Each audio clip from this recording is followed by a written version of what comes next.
Darryl Charles, everybody.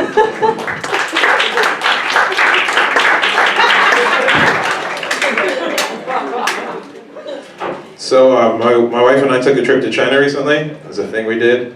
I've learned in marriage when my wife likes to travel. I like to not spend money for no good goddamn reason. But in marriage I've learned that sometimes you shut the hell up. So we went to China. That's what we did. It was cool, decent trip. I thought it was gonna suck. It did. But no, it was alright. It was cool. It was nice to be somewhere different. You know what I'm saying? Like to experience a culture that isn't of your own. You know what I'm saying? Like China has like 3,000 years of history. It's nice to like see all of that culture, especially when you come from a country that only has like 270 some odd years of history. You know what I'm saying? Especially when like the first 180 weren't that good for you. You know what I'm talking about? Like it's nice to be somewhere else. I don't know why y'all are laughing. It's really y'all's fault, not mine. But it was cool. It was a nice place to go. I learned a lot being there. One of the things I learned is that I'm apparently the first black person that has ever been to China. That's what I learned. It's got to be true, because this was the reaction of every Chinese person that saw me when I was there.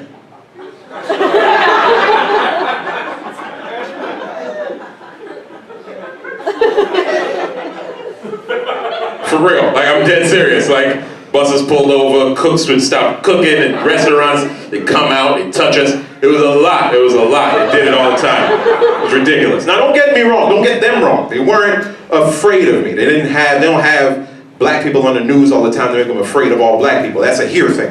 They didn't do that. They didn't do that. It wasn't like that. They didn't see me and go, oh my God, he's crazy and his penis is huge. It wasn't like that at all. It wasn't like that. It was way different. It was more scientific. It was more like a, it stays. Like it was nice. It was like it was still racist, but it was like a nice racism. You can't even get too mad. It's like if I saw like a Oompa Loompa on the street, I'd be like, oh my God! Oh, I always knew about you, but Jesus Christ! I didn't even bring a whistle! Like, this is exactly how that was. That's exactly what happened.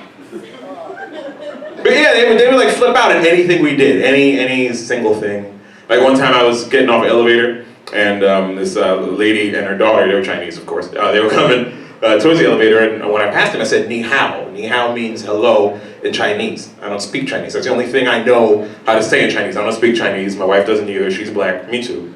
And this lady, like, hey, good side note. Hey, if you don't speak the language of a country, probably a good reason to not take a vacation in that stupid fucking country, right? Am I right? No? Alright, whatever. I shut the hell up. Anyway, so I say ni hao to this lady, and she absolutely loses her mind. She's like, ni hao! Ni hao! Ni hao! Ni hao! Ni hao! Which is ridiculous, right? Because all I said was hello. And that's it. That's all I said was hi. It's not like I had like a prepared soliloquy in Cantonese to like tell this lady. That's not a thing. It's not like I walked up to her like in Chinese and be like, hello, how are you doing? Hi, my name's Darryl Charles. I'm having a wonderful time in your country. This is really, really nice. I wish you guys wouldn't touch me so much, but hey, whatever. I can't only control for what I can control for, am I right? I did have a question. How come one of my dollars is worth 6 of yours when my country owes yours so much money? Like that would have been amazing to say in Chinese. Nope, I just said hi. That was it. But yeah, they would take pictures of us. They did that a lot. It was a thing that happened. They do it everywhere. I did it a couple different ways. One way is if I'm Chinese and I'm walking down the street and I happen to see a black person behind me, I put my hand in my pocket, take my phone out, I walk backwards while I'm playing my phone. Then I put my phone back in my pocket and I keep on walking. That was one way. I like that one because it was slick. It's to the point. Nothing I can do to stop that. That's fine. Totally okay. Second one, they would come up to you and they would go, picture? Then you would say no, and then they would take the picture anyway. That was another one. I like that one. It was like, ha! Language barrier. I don't know how to say no in your language, so you're just gonna take a picture anyway. Is that video? What are you doing?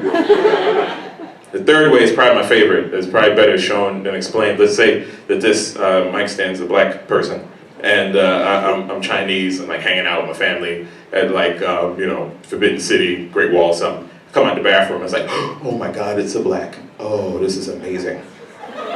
Oh, this is never gonna happen again. Get your camera ready, get your camera ready. All right.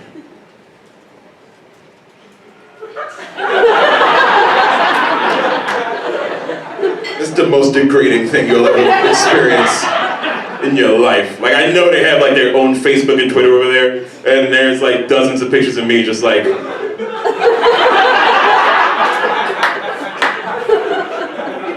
Alright, I'm Darryl Charles. You guys have